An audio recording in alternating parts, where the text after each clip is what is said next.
Aishwarya's creative कट्टामध्ये आपलं पुन्हा एकदा स्वागत. आज आपण आंबील उंड्याची रेसिपी पाहणार आहोत. आंबवलेल्या गव्हाचं पिठाचं चाळण घेतलेलं आहे. 250 ग्रॅम चाळणासाठी 100 ग्रॅम गव्हाचं पीठ, 100 ग्रॅम बेसन पीठ, कोथिंबीर, 2 चमच हरभऱ्याची डाळ. ही डाळ 2 तास भिजवलेली आहे.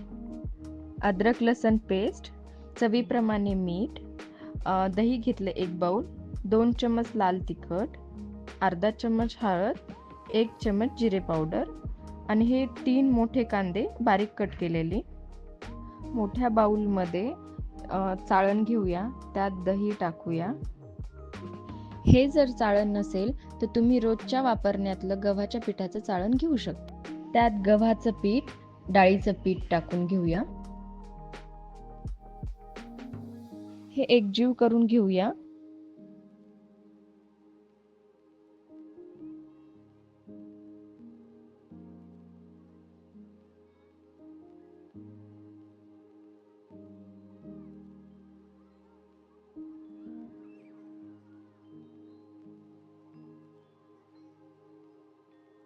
लागेल तसं पाणी टाकून घट्ट कणिक मळून घेऊया.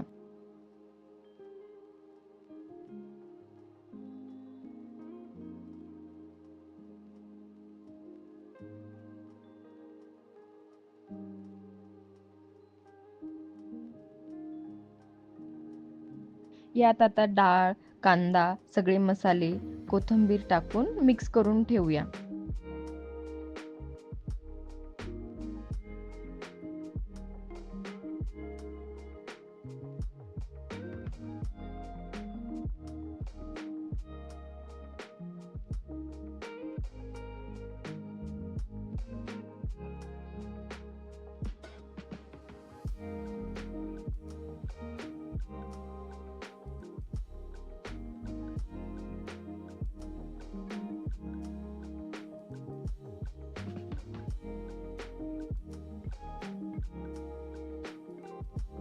लागेल तसं पाणी टाकून घट्ट कणिक मळून घेऊया.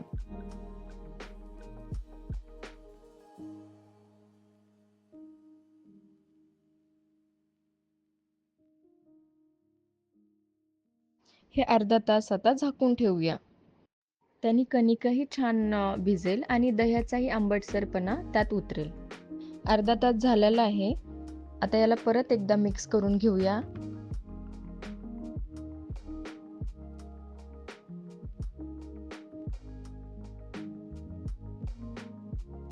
हाताला तेल लावून घेऊया आणि थोडीशी कणिक घेऊन दोन्ही साईडनं दाबून मुटकुळे तयार करून घेऊया.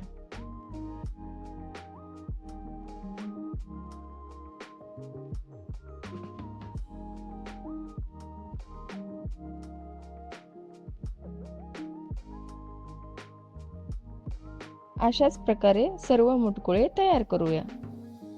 कढईत 2 चमच तेल गरम करावे व त्यात जिरे मोहरीला फोडणी द्यावी.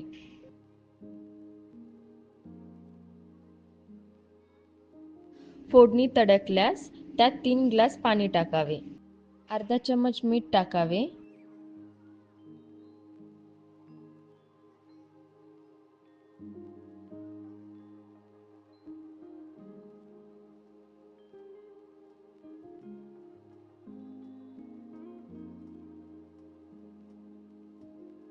उकळा फुटल्यास सर्व मुटकुळे टाकून घ्यावेत.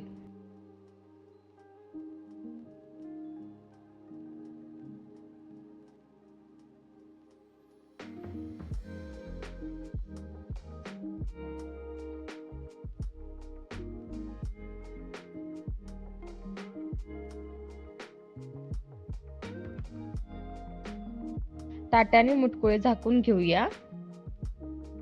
यानंतर ताटात पाणी टाकावे.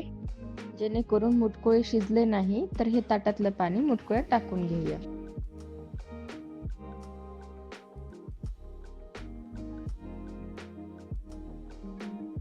मुटकुळे बुडास लागणार नाही ह्याची काळजी घ्यावी.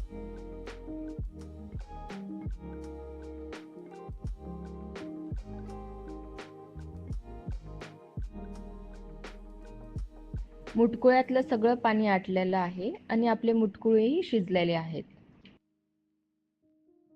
सर्व करण्यासाठी मुटकुळे आता रेडी आहेत.